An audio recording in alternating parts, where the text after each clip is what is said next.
So I've kind of been in the mood for Dominions lately, as well as making videos, and I noticed there's not a lot on Therodos going on, at least on YouTube.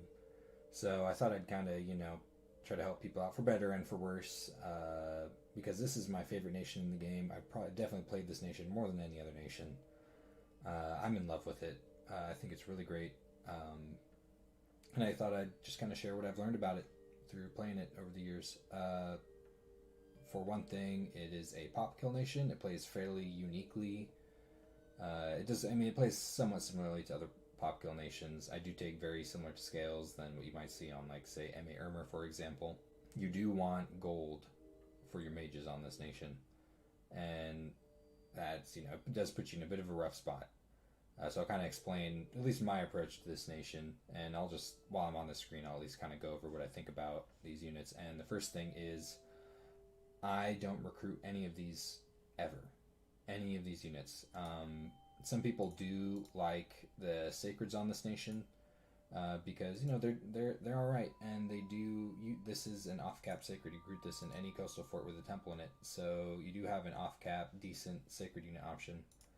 I don't like this because you need to spend gold on these, and I prefer to not have to rely on gold for units, which is very easy to do with this nation because you free spawn a lot of ghosts. And I want every single scrap of gold that I can get for infrastructure and for mages. And I think the mages are absolutely the strong point of this nation. These are some of my favorite mages in the game. That doesn't necessarily mean they're the strongest. I just really like how these mages handle and how they interact with each other and interact with the nation. I absolutely love every single one of these mages. And I will tell you why. The Melias. This is your solid commander. Can lead a lot of ghosts, especially with extra undead leadership, which I usually do take a bit of with this nation. And then every single one can be useful as a thug. First of all, they all have the nature path, which has a few decent thug options for it. Pretty good thug options for it, honestly. Get your protection up with things like bark skin, some various resistances. You can cast Swarm under certain circumstances, but each of these turns them into a fairly decent little combat thug. The air paths, with an air gem, you can cast Mist Form.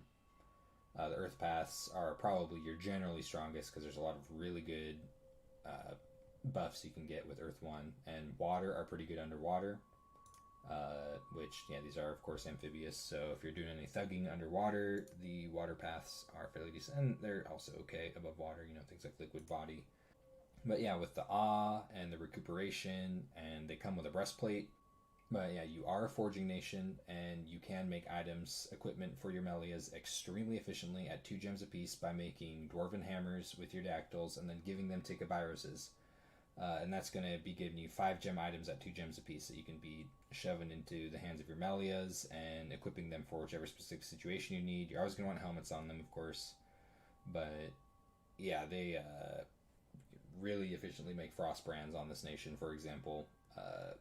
Really efficiently costed thugs is basically what Melias are. They're really nice for that purpose. And yeah, they lead armies just fine. Dactyls are really awesome little forgers. They're not exactly the forging backbone of your nation because they don't have a resource bonus, but they do break you into all of these paths at a level higher than what's shown. And they have good paths. This, with the way I usually set up my pretender, this doesn't break me into any new paths, but now I'll kind of explain that later because I like to take a Telkeen pretender. But basically, these, they let you forge dwarven hammers pretty early on. Lots of different things. You don't have any access to the death path on your nation other than through these or through Telkeen summons later on, a couple other things. But yeah, this is basically your way to build some death items, and even in death, one of these can build a skull staff because of the Master Smith option. Just something to keep in mind. So they are basically what breaks you into your specialty items, and you're definitely going to want one in at least every path. And these are your battle support mages, and they're incredibly good for that with this nation because every single one right off the bat can cast Foul Vapors. They can very efficiently cast Bark Skin, especially the Nature 4 ones. They can just spam it. Yeah, they have decent undead leadership and an inspirational bonus, so you have no problem even just using these to card around your undead unit. But yeah, these are super strong mages. Every single one of your mages is sacred, which is something you should keep in mind when you're building a bless. These are the backbone of your nation, absolutely. With their forge bonus and their randoms, basically you are giving these dwarven hammers and having them hammer out things like owl quills, lightless lanterns, frost brands, armor, whatnot. They are absolutely. This is I think what makes the nation work. You need to get a big stack of these, and get them constructing research items as quickly as possible, and you can ramp insanely into research, hitting 8 or 9 research in certain schools is absolutely tangible with this nation, just because of how quickly you can ramp up research and the fact that you can just kind of turtle up with this nation, which is, I think that's in a lot of cases that's kind of the right strategy with this nation, is you just kind of turtle up, look not too threatening, hope people don't want to just knock you out, which, depending on the situation, they either will immediately, or they should probably in the early game. If someone sees you, they should knock you out, because you are a pop kill nation. And if they don't, you're not going to look as appetizing, because you're going to have a fort on every single one of your provinces, and most of your population is going to be dead, so you're not going to be too appealing. And then you're just going to, there's going to be a big pile of ghosts on top of everything, so it's going to, basically you're going to look not too tasty later on. And especially if you're not that big, you can, but you have a fort on every single one of your provinces. Say you just have your cap circle, and there's a fort on every single province in your cap circle. You're in a decent position, even in longer games, because you can just kind of sit down and research and achieve really high levels of research, and then suddenly you're kind of scary with big piles of ghosts and telkeens and things like that. So yeah, this is really the ticket to getting that super insane research, is these. And these also, there's a couple thug options. You can do these kind of funny. You can thug with these in certain ways. You can definitely raid. There's a way to raid with the Earth 2 ones, I'll show later. So this is basically what this is all the free spawn you're going to get with this nation. Occasionally you get commanders, which is super nice. That's what these 3 are up here. And then these are your units. These are on the left over here. The Coretes, probably is how you'd say it. They are sacred. And so there's, you want to maybe be a little bit careful with them. And kind of hold on to them for special occasions. They do go berserk when you bless them, which is something to keep in mind. And there are some cool tricks you can do with that I'll show later. But yeah, what you notice right away about all of your units is that they're ghosts. They resist. They have cold resistance, perfect poison resistance. What is really nice is that, and of course they're ethereal. Need not eat floating, spirit sight, blah blah blah. So they have pretty good abilities. What is really nice about these compared to other undead is their magic resistance is actually kind of high for an undead unit, and that's super nice because you are vulnerable to banishment spam. You can, if you can get a hold of an Astral One mage somehow, that's even just one of them is enough to cast anti-magic. Power of the Spheres, and then some extra pearls, and you can cast anti-magic. Something to keep in mind. But so you definitely do want to get a hold of some astral where possible to boost up this magic resistance and help against banishment spam. But yeah, they already have a decent magic resistance compared to other undead, so it's just something kind of nice. These are super good formation fighting line holders. I absolutely love these. Is definitely my favorite out of the unit. Free spawn, the most reliable.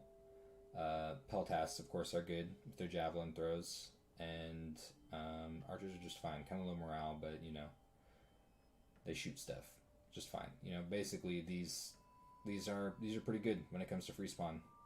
Cannot complain. Commanders, these are going to be good for basically leading your undead, or especially carting them around when your mages are busy doing other things, and carting them around otherwise, because your Melias and your Hecatorides have inspirational bonuses, which is nice because your morale isn't the greatest.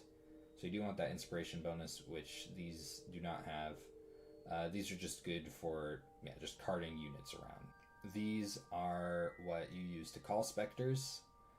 You can summon these for 7 death gems. I think that's a waste of death gems. I think there's a lot of better things you can do with death gems.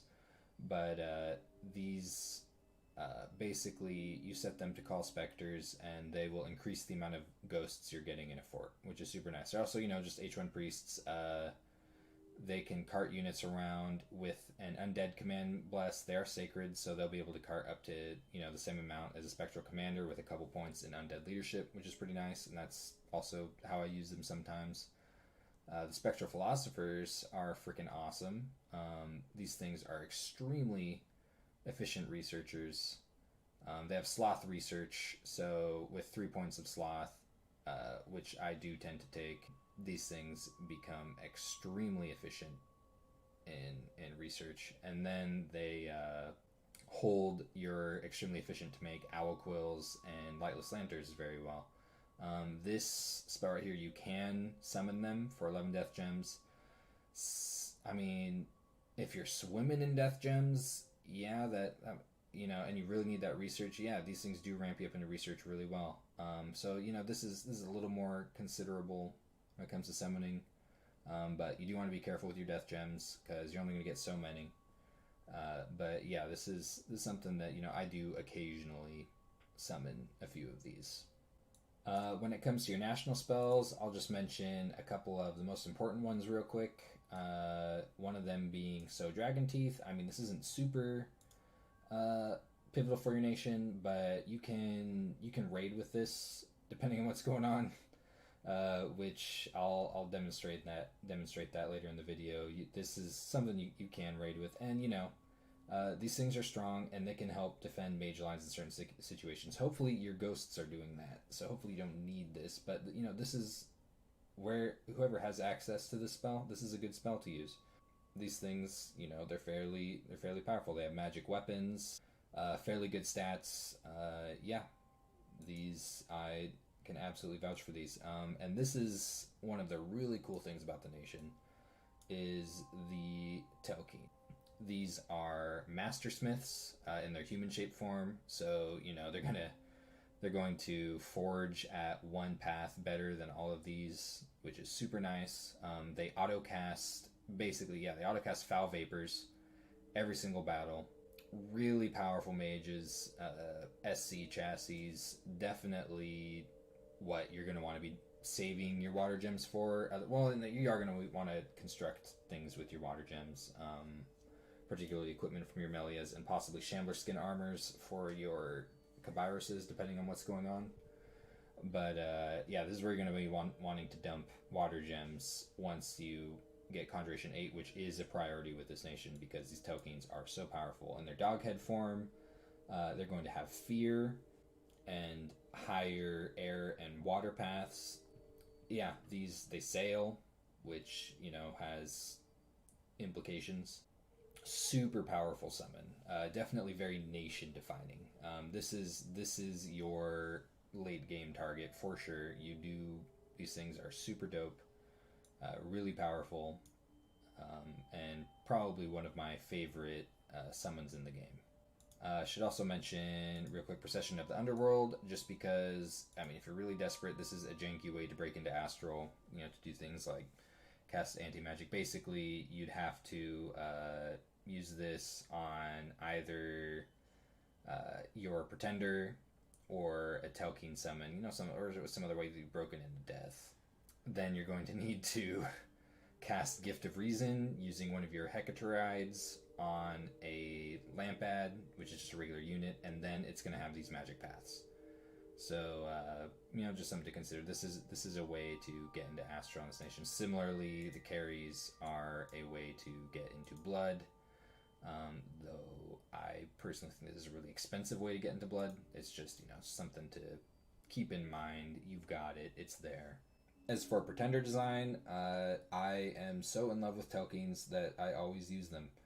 There might be a couple of other options. This is pretty cool. We just got the Bronze Colossus option for a lot of the Greek nations.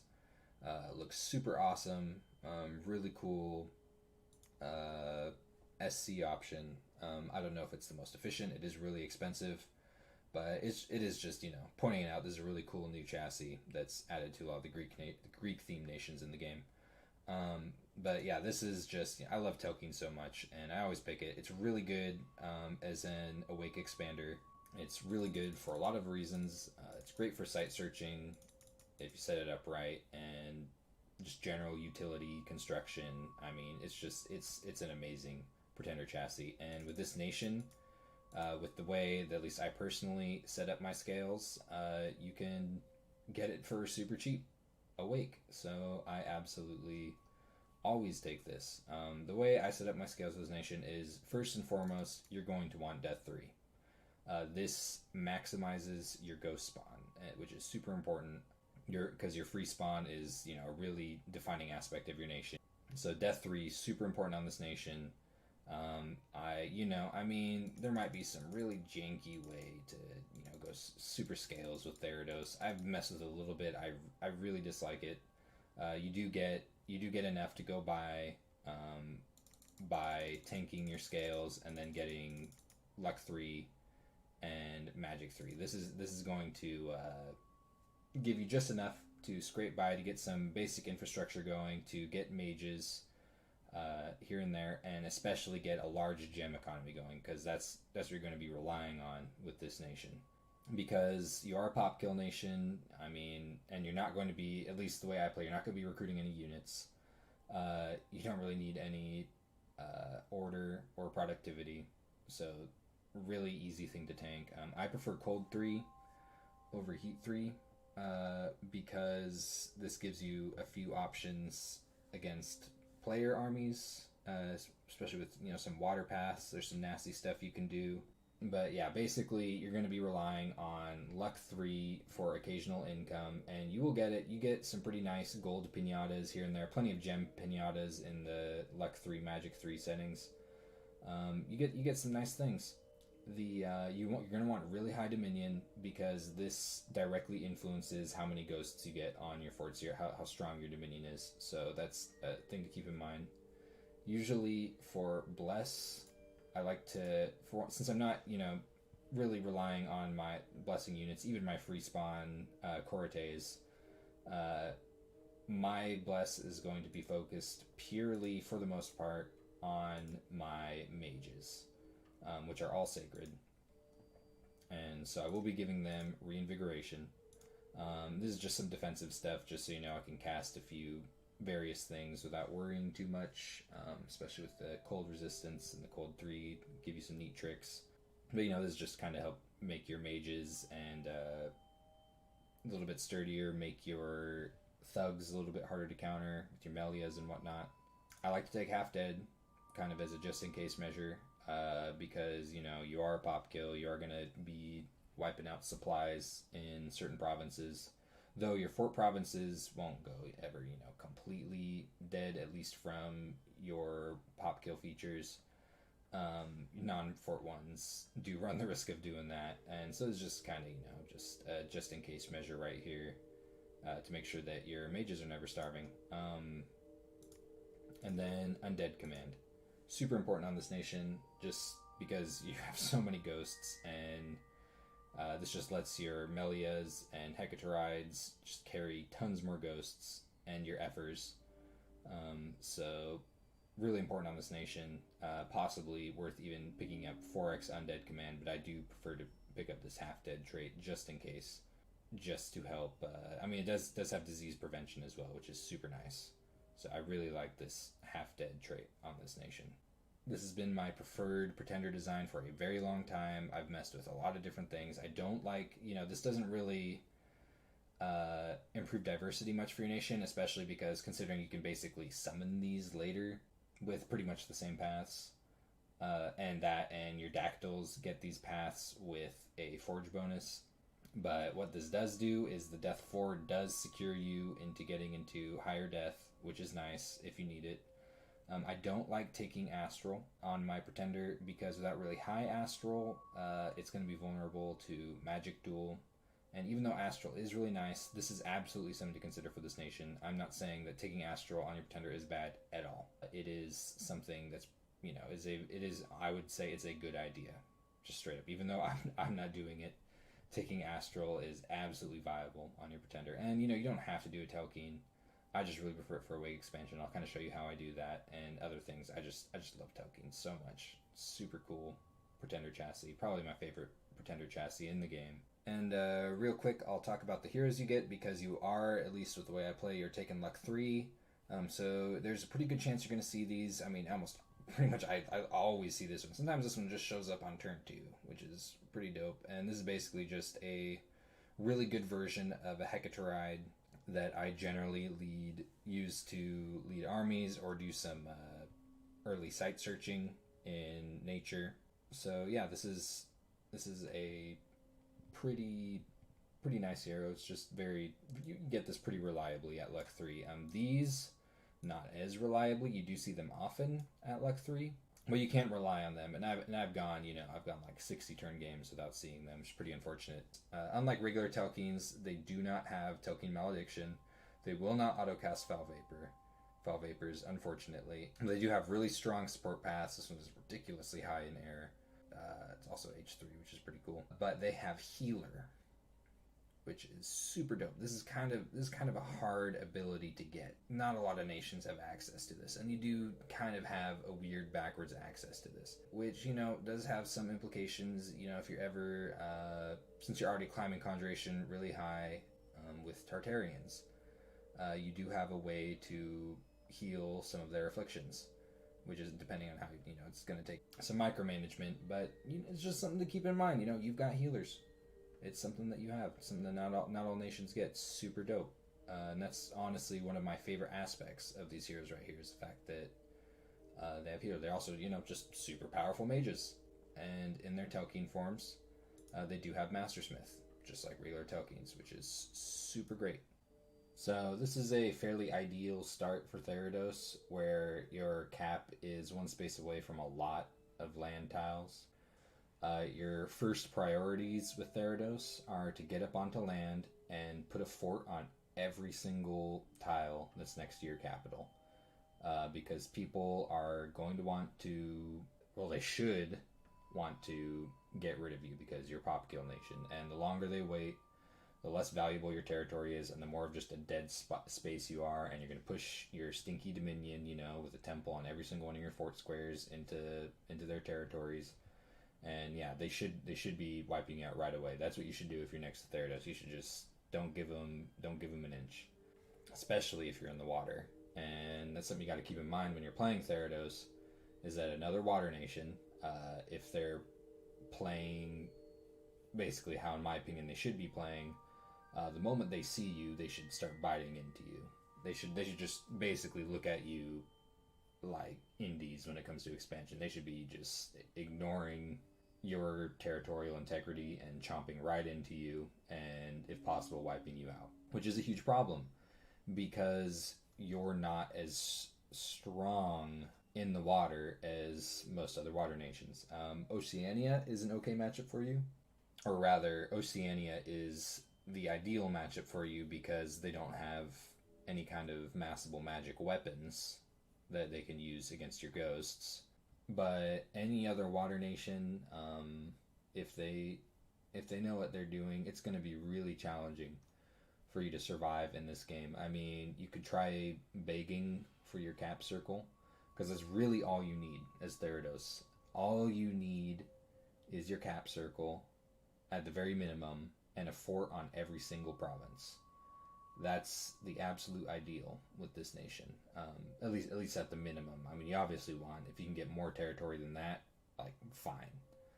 If you can get the entire water system, you're looking pretty dangerous. If you can at least get a fort on every single tile in your cap circle, you are at an acceptable level for playing Therodos. That's really all you need, because you can turtle. This is a nation where you absolutely can turtle and even benefit from turtling and just looking small and non-threatening while you research extremely efficiently, obscenely efficiently, presuming you got everything set up correctly. But yeah, if there's another water nation in the game and you're in the same pond as them, you are in a lot of danger. Be very defensive over your Telkeen. Use your Telkeen, absolutely sure. Foul Vapors is kind of hard to deal with in the early game, and it's only going to become easier to deal with as the game goes on. So you have an advantage that you need to use as soon as possible. Mixing your Telkeen in with your ghosts, who are immune to Foul Vapors, is going to help a lot. Prioritize conjuration research, because the way water wars in the early game tend to go out is whoever can mass the most water mages, whoever can mass the most water gems, and whoever can go reach the highest in conjuration is more likely to win the war. That's probably not going to be you. You're very threatened by other underwater nations in the early game, well, in the game in general, as Therodos. So you want to secure the water as much as possible. If you really can't beat them, at least try to get your cap circle and just make yourself unappealing to attack by just having a fort on every single square you own and just pop kill. Like, no one's going to want your territory. The only reason they're going to want to knock you out is to get rid of you as a threat. That's basically it. Usually what I do with my first turn is roll the dice on a dactyl, get this to prophetize, so it's an H3 priest, and I'm going to have that pretty much call specters. I'm going to have these research.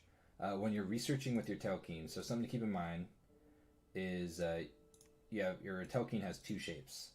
The human head shape has Mastersmith, so if you're trying to make use of your Mastersmith skills, you need to make sure that it's in the human head shape. But because the dog head shape has 4 more research points because it gets a higher path in air and water magic. So this is what you should be if you're researching. Make sure it's in your dog head form. Usually, if you're using it as an SC, and I'll be showing you how to use it as an Awake Expander in a bit here, I prefer to keep it in my dog head form because it has fear. If you do have it in your human form and it goes down to 0 HP, it will turn into the doghead form. But I find the doghead form in most situations is more effective as an Awake Expander because it's just going to cause enemies to rout quickly. You're not going to pick up as many afflictions. You're not going to rout quite as often. So I think the doghead form is ideal for expansion. But yeah, make sure when you're researching that it's in its doghead form, and you're going to want to research for the first couple turns with it because you need Alteration 2 before you start expanding with it. These are pretty unfortunate random paths. Thaumaturgy is probably one of your least priorities. I mean, you don't really have any astral. You're not going to need a lot of these other skills, or a lot of these other spells for a long time. But yeah, I would say usually I prioritize Alteration 3, because this is what turns your Telkeen into something that's extremely hard to deal with. Between Iron Skin and Mistform, it becomes really obnoxious. And you have some other buffs, so you pick up at Alt 2. Once you hit Alt 2, you're pretty safe to expand with your Telkeen. Some at Alt 1, but you really should get to Alt 2 before you start expanding with your Telkeen. After that, I usually go up to Conjuration 3, just get Summon Earth Power, Minor Elementals. If you're going to be warring with another underwater nation, keep climbing Conjuration. Because you're going to need School of Sharks, you're going to need Elemental Spam, Water Elemental Spam, because that's how basically you're going to cling to survive. You're going to want to be recruiting Dactyls as much as possible. If you get some really big gold events, get the Hecatorides, because they're at least the more consistent water mages than the Dactyls. I mean, you've got a 1 in 5 chance, a little more than a 1 in 5 chance of a Dactyl being Water 2. So this isn't exactly ideal as your Water Mage, but you are going to want to be rolling the dice a lot on Dactyls, because you are going to want at least one with each of these randoms, and if possible, you can get some really good randoms. I have gotten Death 2 Dactyls, though it's very rare. I've gotten Earth 4 dactyls, though it's also very rare. A lot of these paths I have in my Telkeen, it's not as important. At the same time, my Telkeen, I'm using it pretty much the entire game for something. I'd rather not have it sitting in a lab constructing something that one of my dactyls can build. Because you are going to want to start getting Hecatorides whenever you can afford them, because these are your main battle mage. You'll never have enough of these. You know, you could thug these. I think that's a terrible idea, because you need these for your armies. And these, you know, you already have an efficient thug chassis. Another research priority is construction 2. This is going to get your owl quill factory going, especially if you can get a fort, lab, and a temple on land, which is a very high priority because you really want that Kyberos factory going as soon as possible. Once you get an air random on your Kyberoses and a dwarven hammer on it, construction level 2, you can start pooping out owl quills at 2 air gems apiece, and you absolutely should. After that, I like to climb to enchantment 5, because that's when I get Foul Vapors, and Foul Vapors is really strong in the mid-game against most nations. So the way that I typically set up my expansion armies is I'll put the Hoplites at front, and then I'll put the Peltasts and Archers a little bit behind them because they have a higher combat speed. Underwater, these are basically melee units, which is something to keep in mind because they're not going to use their projectiles. As for the Melias, which if I don't get any spectral commanders or anything like that, I'll be using the Melias to lead these troops. And usually I'll have them cast Barkskin, maybe a Bless, a trick you can kind of do. I'll talk about it later, but if you get the sacred units, there's a trick you can kind of do with this. But yeah, this is typically how I'll organize my expansion parties. I'll do different things, you know, if I'm going into something hard. But this is what a typical expansion army looks like with this nation. This is fairly effective against most indies. So as long as there's not too many of them, this will be fairly effective. So here they are in action on my first turn of expansion. You'll notice I'm prioritizing the land units, or the land provinces, because this is where I want forts as soon as possible. And I lost one, you know, bummer, but at the very beginning of the game, if you can get good gold provinces that are kind of away from your pop kill dominion, you definitely should nab them, because you do need as much gold as possible to get your infrastructure going. Like there's a 97 gold province over here. You know, it's not very likely you'd actually be able to nab this in a multiplayer game, but if you have everything going okay elsewhere, and even if you're only going to hold it for a couple of turns, it's worth it, because you need as much gold as possible. And of course another player is going to come through and they're going to take bites out of you, and they should. If you're playing Therodos, they should be taking bites out of you and trying to push you back into the ocean even. If you can get that gold, even just for a few turns, it is worth it. You do need as much gold as possible, so definitely prioritize like good looking gold provinces that are away from your dominion. Even if it's just a few turns, you do need that gold, because you're going to need to build a fort on every single one of the provinces around your capital, and that's an extremely high priority. You want to do that as soon as possible. So I just hit Alteration 2, which means I'm going to be pushing out my Telkeen, and I'll show you how I set that up in a little bit. It's turn 4, so I should be able to get it out, start moving it next turn, because I need to build a little bit of armor for it, just to make sure that it's protected. Depending on the gem randoms you get, or maybe if you get lucky with the site, you should absolutely make a horror helm or a horned helmet for it. Otherwise, you're just going to want a black steel plate and a black steel helmet, just to be extra sure that your Telkeen is protected and you're not getting, because you definitely want the plate to get its protection up, because it's not the highest. And you want the helmet, just in case you get that random attack in the head, that can be a huge bummer. But yeah, I'm going to start using this for expansion, and I'll show you how that works.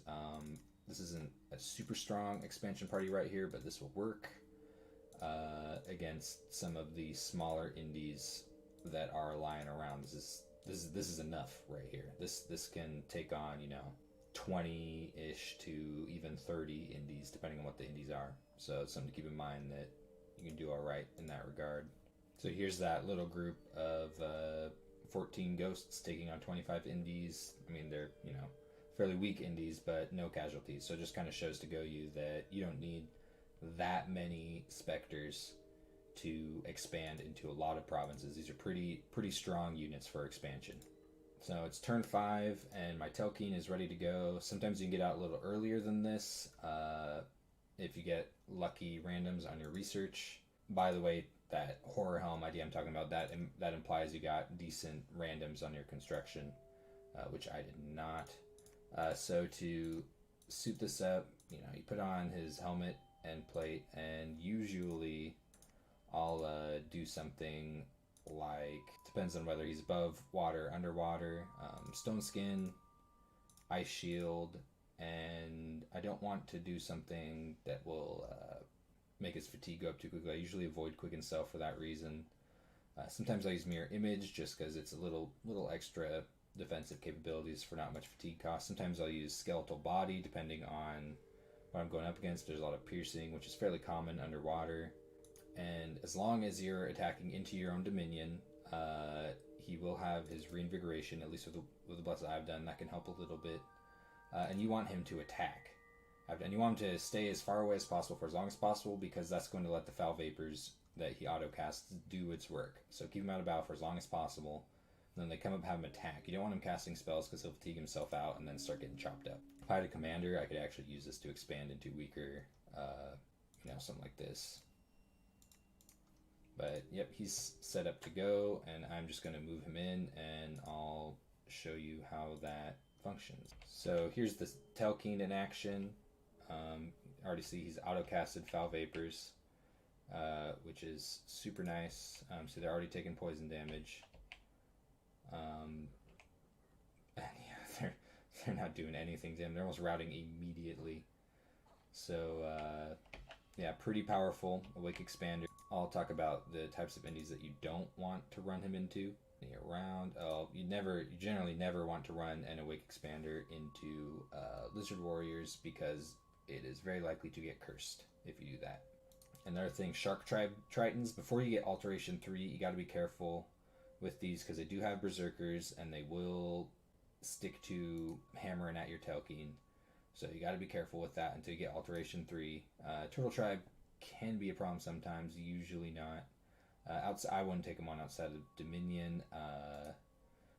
The Tritons with the Tridents, those will mess up your Telkeen before Alteration 3, unless there's a really small amount of them. If there's a big pile, which there usually is, I would not put my Telkeen into that.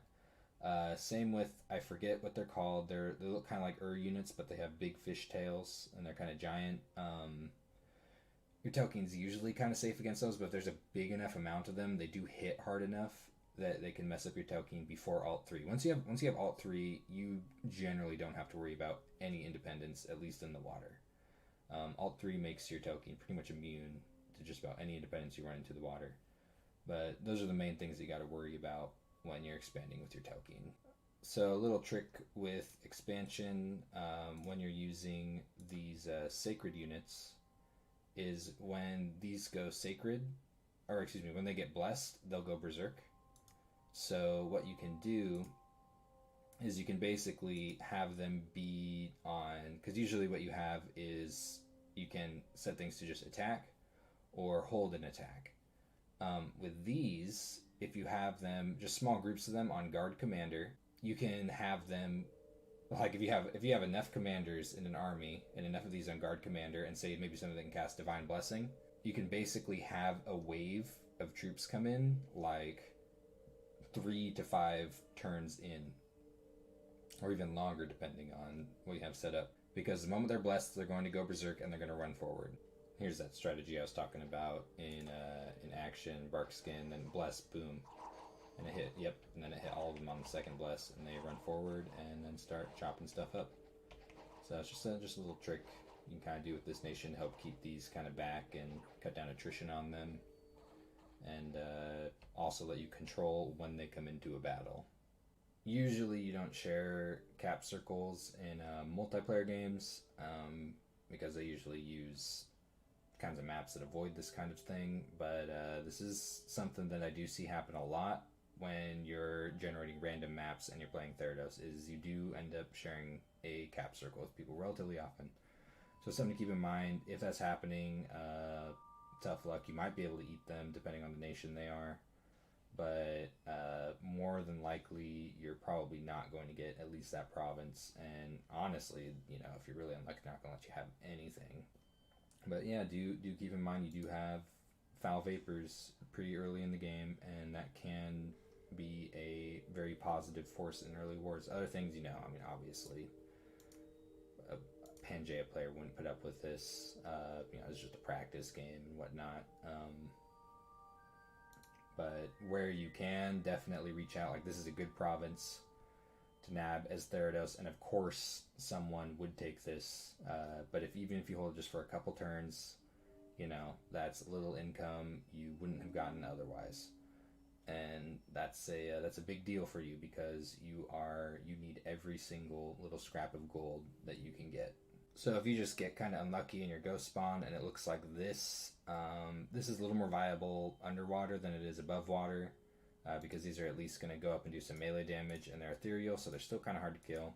In which case, I just put them in a big line at the front, get a typical thing going for the Melia. This can expand underwater just fine. Like, it'd be able to, take on something like this. I don't know, or this. Let's see, this ragtag group here even did fine against about 50 indies on land. So I did take a little more attrition than I probably would have if I had more hoplites. But just goes to kind of show you how powerful your ghosts are against most indies. Just the ethereal does go a long way in cutting down attrition. So here's my setup against something like 80 barbarians, which is really annoying. This is where I pull in my Telkeen and combine them with some soldiers to try and cut down on attrition as much as possible. Get my archers in the back and everything on hold and attack, hold and fire. And this is going to help protect my Telkeen, because enough barbarians will absolutely shred him, especially at only alteration 2. And with this strategy, I did lose some spectral units, but of course it's going to happen against 80 barbarians, but not that many. Like, this is still a viable expansion party right here once I get a Melia to lead it, and then the Telkeen can do work from there. As soon as I hit Alt 3, my typical script for my Telkeen is going to be Iron Skin, Mist Form if I'm above the water. Air Shield's not a bad idea. Mirror Image is something okay to tack on. Air Shield actually probably before Mist Form, because that's about when missiles are going to start hitting. And then this is usually pretty good for above water scripting at alteration 3. This is going to make him pretty obnoxious to deal with. So this here is a very good position for Therodos. Turn 19 and a fort on every single province around your capital.